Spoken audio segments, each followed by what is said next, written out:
7 golongan manusia yang nanti di yaumil kiamah akan dinaungi oleh Allah. Jadi dalam arti bahwa pada saat hari kiamat nanti matahari itu dekat dengan bumi sekitar 1 mil. Jadi lamun 1 mil teh kalau di meter itu 1600 meter. Jadi sangat dekat. Sekarang saja yang sangat jauh sekali itu sudah terasa kalau pas matahari jam-jam 12 lah gitunya.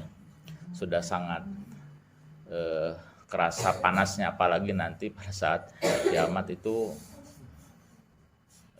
sekitar 1 mil. Dalam sebuah hadis 1 mil itu kalau diukur 1600 sekian meter. Nah, sangat dekat. Pada saat itu nanti ada yang keringatnya itu ada sampai dada, ada sampai pusar, ada sampai pada kaki dan sebagainya lah, saking panasnya. Nah, ada 7 golongan orang yang akan senantiasa dinaungi pada saat nanti di yaumil kiamah. Nah, dari 7 golongan ini satu saja yang kita bahas, yaitu adalah seseorang yang hatinya melekat kepada masjid. Nah, ini kan bahasan yang sering dibahas oleh ustadz-ustadz, tapi kadang kita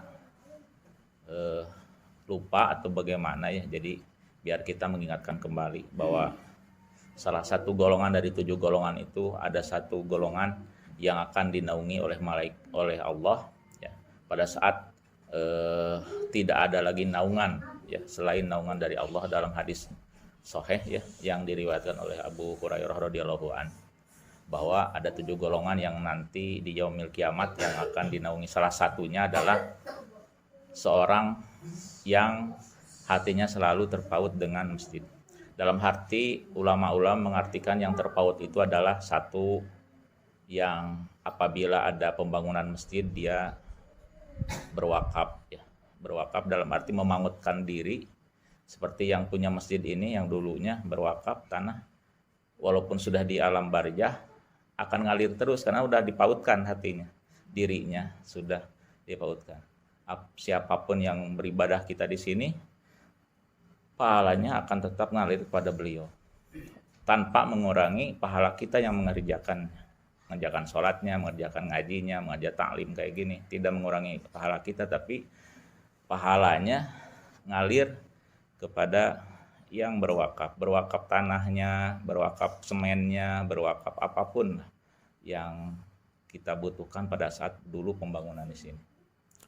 Yang kedua adalah yang sering melaksanakan ibadah di masjid. Artinya ya sholat berjamaah, terus ngaji, zikir, dan segala amal ibadah lainnya yang bisa dilaksanakan di masjid. Itu artinya adalah memautkan diri ke masjid. Artinya ya sesuai dengan Al-Quran, Quran surat At-Taubah yang kemarin dibahas ayat 18. Jadi innama ya'muru masajidallah. Jadi innama ya'muru barang siapa sesungguhnya orang yang memakmurkan masajidallah, masjid-masjid Allah ya. Man amana billah, yaitu orang yang beriman, yang yakin kepada Allah, wal yaumil akhiri, dan yakin akan adanya hari kiamat, wa aqoma sholah, dan sering melaksanakan ibadah sholat ya, wa ata zakat, dan mengeluarkan zakat ya, karena dalam harta mereka, harta kita itu sudah jelas ada hak untuk orang lain, termasuk ya untuk sedekah, untuk wakaf dan sebagainya. Walam yahsa, dan tidak takut kepada apapun ilallah, kecuali kepada Allah. Fa'asa, ini janji Allah. Fa'asa ulaika liyakunu minal muhtadin.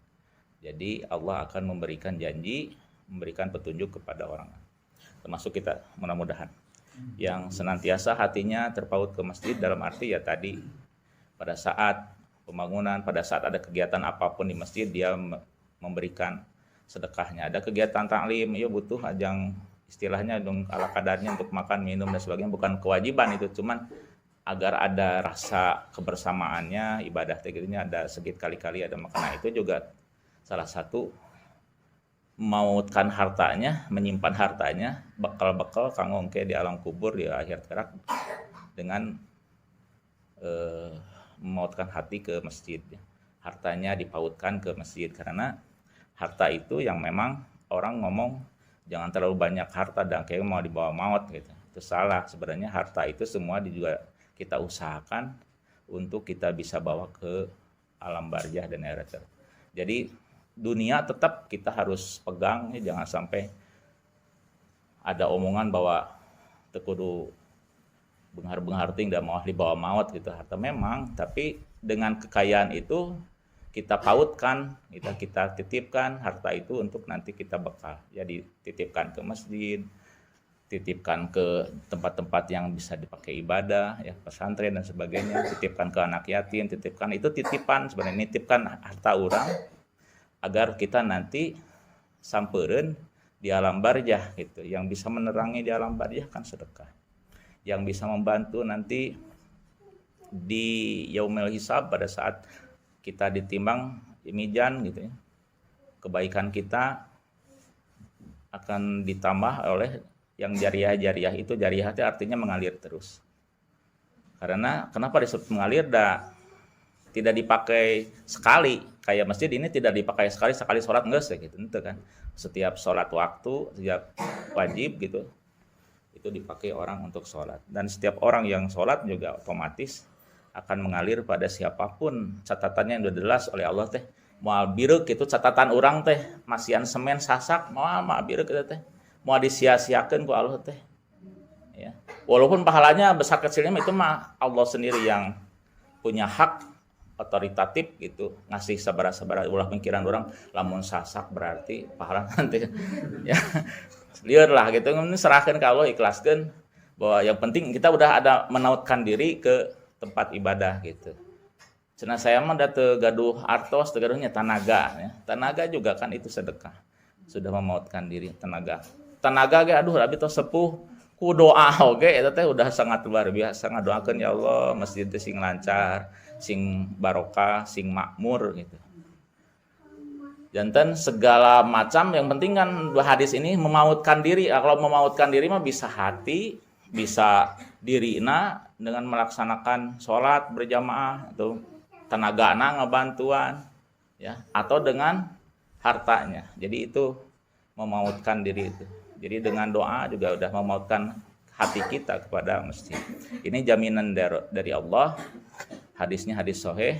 Jadi mudah-mudahan orang sadayana tiasa mulai ayeuna lah memautkan diri ke masjid.